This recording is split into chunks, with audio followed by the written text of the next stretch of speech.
Inexpensive phones are common, including those under the $200 range.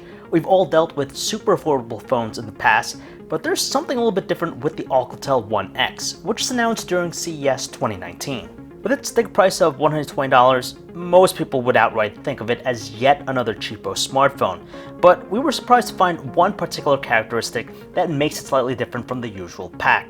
Looking at the back of the Alcatel One X, it's flaunting what the company is referring to as a pebble painted finish that resists fingerprints, scratches, and even smudges. It really reminds us of the sandstone finish of the OnePlus One. Considering how other budget phones may have all metal or metal meets glass constructions, this pebble painted finish is a change we're appreciative about. Beyond the charming design, the Alcatel One X packs quite the trendy features that give its $120 cost significant value.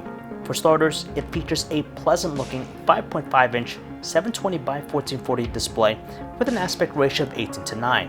It's powered by a MediaTek processor, 2GB of RAM, 16GB of storage with microSD expansion, and there's a dual camera system with portrait effects.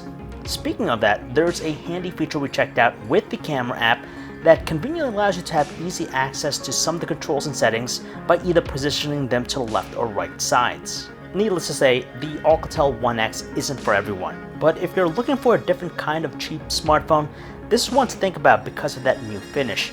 It's not too frequently we come across something with this kind of finish, so it's a refreshing change we're liking for a phone that's priced at $120.